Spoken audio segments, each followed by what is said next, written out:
Hello, I'm Justin Rolat. Welcome to the download of Business Daily. On the programme today, the misery of job seeking. I've studied for 5 years and I'm not anywhere in job market.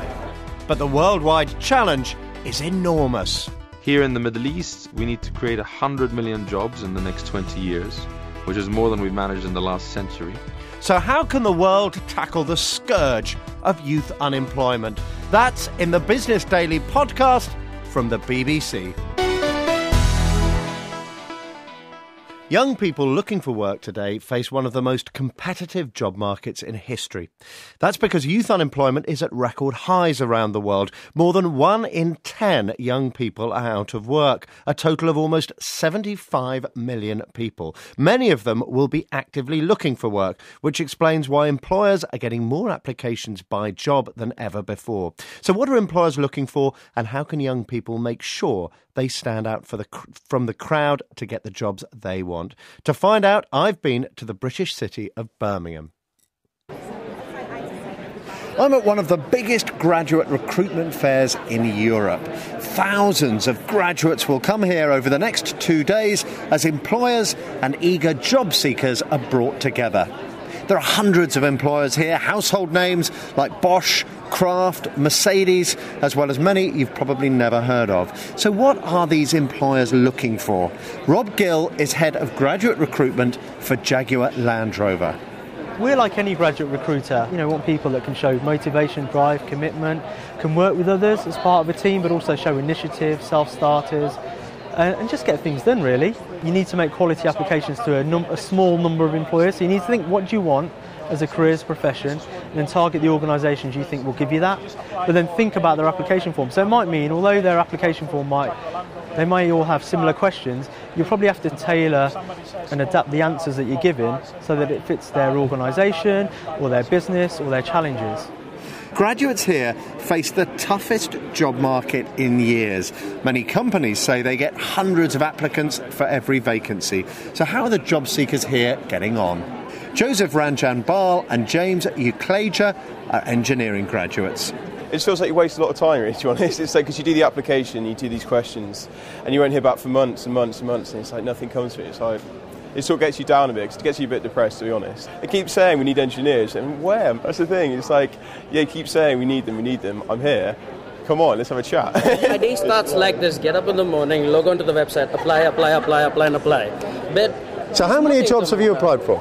I tell you, my day starts like that. So I exactly how we say, I've lost count. But I'm not getting a reply from one of them, not even one. Rebecca Sanderson graduated with a degree in chemistry this summer. Aisha Ahmed studied economics and investment. So how is it getting jobs in these areas? Chemistry. Difficult. There are jobs, but there are just so many people applying for the same job. I've got down to the last few for interview quite a few times, but at the end of the day, they need one person, and it gets to the point where all of you have the spec that they wanted, but then they start picking on what they don't want. So what was wrong with you, in a way? How frustrating has it been? It's really difficult to keep going. I've been applying for jobs for over a year. I've applied for over 200 jobs. And what about you? Because you graduated in economics and investment. I'm looking for a graduate scheme where I can, 2 years program, where I just get trained there, and at the end I get a good job. I've studied for 5 years and I'm not anywhere in job market. The woes of just a few of the 75 million young people around the world who are looking for work. But the truth is, unemployment rates amongst the young are almost always a bit higher than for older workers. That's because they don't tend to have the experience employers are looking for.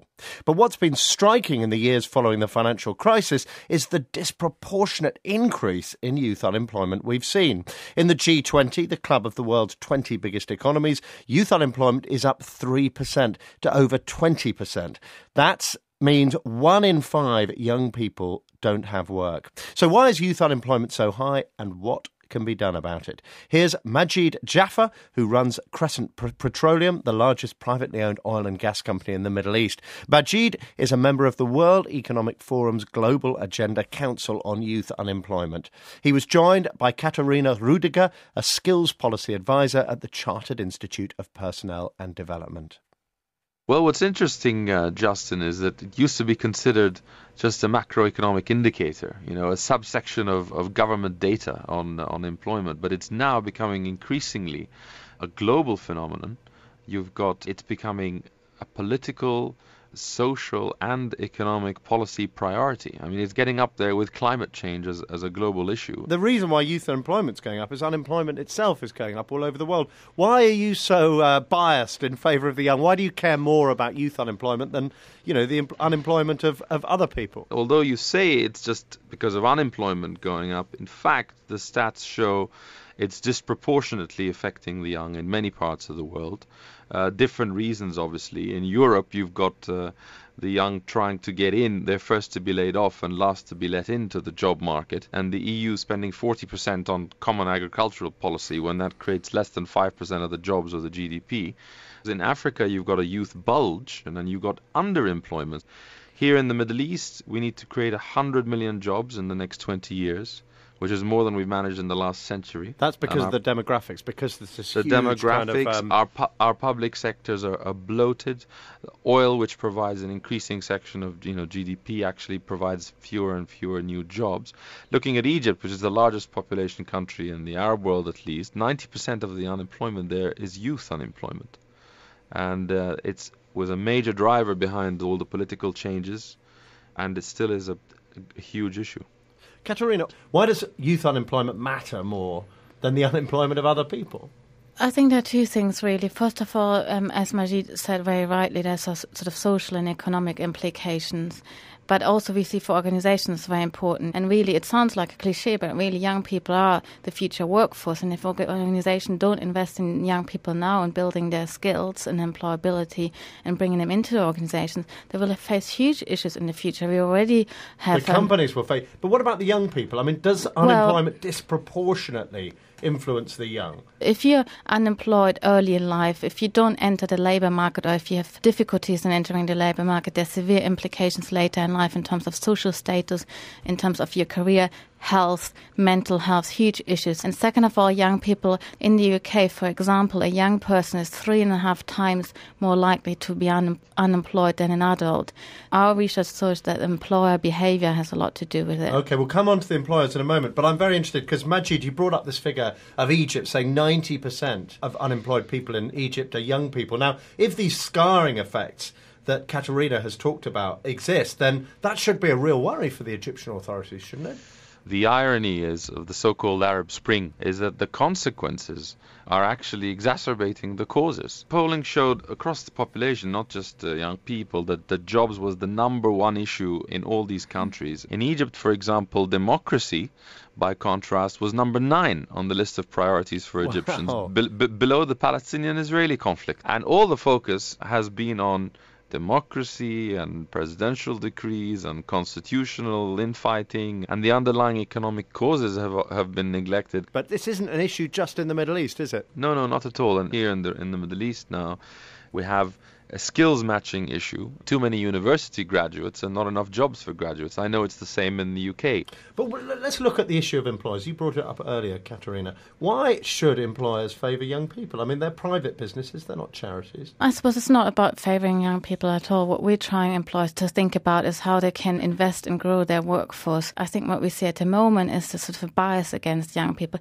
Not across the world, I would say. I think there's some countries that are doing better at that than others. And we see, for instance, the Northern European countries where employers are sort of more involved in developing young people and helping young people to make the transition from education to work. They see it as a phase, they invest in that phase.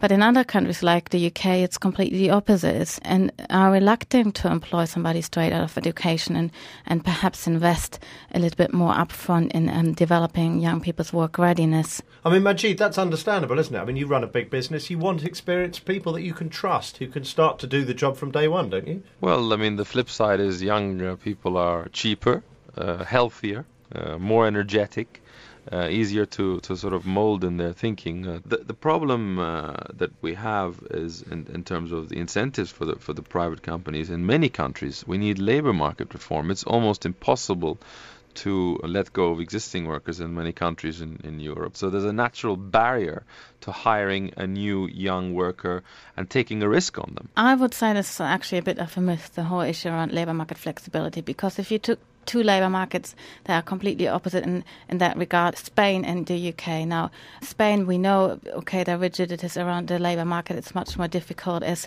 Majid said, to let somebody go. However, in the UK is one of the most flexible labour markets in the world. Yet in the UK, we have this issue around labour market disadvantage of young people. So clearly, it isn't labour market flexibility that is the problem. It's employer attitudes, behaviours and perception. And that's something where we need to work on. And we need to make the business case to organizations. We looked into this, we did some research, and we came up with the sort of top 5 reasons. And the top 2 are really growing your workforce and developing your talent pipeline, as well as bringing in the unique skills young people have. And cost effectiveness, okay, that's one of the 5 reasons, but actually that came sort of way at the bottom, and it's not about making saving, it's not about cheaper salaries, it's about investing now and not paying later in terms of buying in your specific skills. Katharina Rudiger from the Chartered Institute of Personnel and Development and Majid Jafar of Crescent Petroleum.